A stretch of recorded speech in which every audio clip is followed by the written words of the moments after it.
ఒక స్టోరీ చెప్దాం అనుకుంటున్నా. ఒక ఒక పర్సన్ ఉన్నాడు.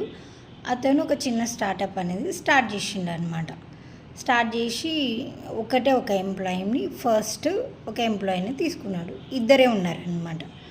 కొన్ని రోజులు వర్క్ ఇద్దరు డిస్ట్రిబ్యూట్ చేసుకున్నారు. దాని తర్వాత ఈ యజమాని ఎవరైతే ఉన్నాడో అతను ఏం చేశాడు, కొంచెం వేరే పనులపైన వేరే దగ్గరికి వెళ్ళవలసి వచ్చింది. ఇక్కడున్న స్టార్టప్ని ఇతనికి అప్పగించి పోయిండు, అందులో పనిచేసే ఎంప్లాయీకి.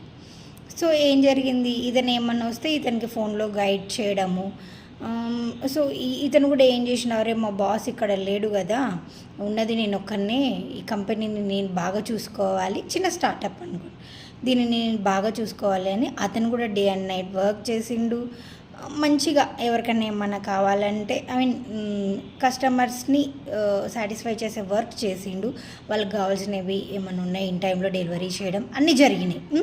మంచిగా ప్రాఫిట్స్ మంచిగా వచ్చినాయి, నేమ్ మంచిగా వచ్చింది. సో ఇద్దరు హ్యాపీ. ఇతనికి ప్రాఫిట్స్ వచ్చినాయి, ఒకటే ఎంప్లాయీ కదా, అరే ఇతను బాగా కష్టపడ్డాడు కదా అని ఇతను కూడా మంచి ప్రాఫిట్స్ ఎంప్లాయీకి కూడా ఇచ్చిండు. Okay fine. దాని తర్వాత అనుకున్నాడు అనమాట, అతనికి డౌట్ వచ్చింది, నేను లేకపోయినా కూడా ఇంత మంచి ప్రాఫిట్స్ ఇచ్చిండు అని అంటే వీడెంత తిన్నాడు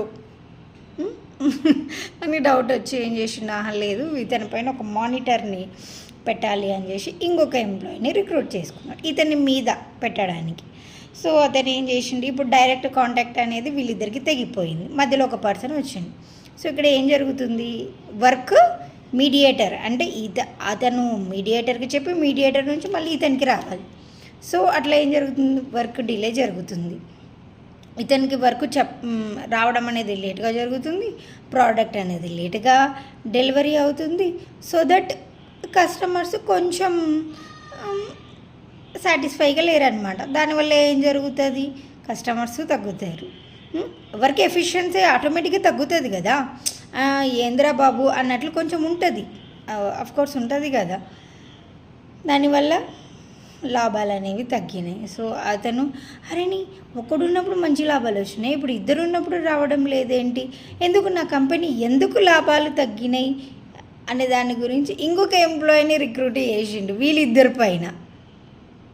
సో దీన్ని బట్టి ఏం అర్థం చేసుకోవాలి మీరే చెప్పాలి. Let me know in the comment section.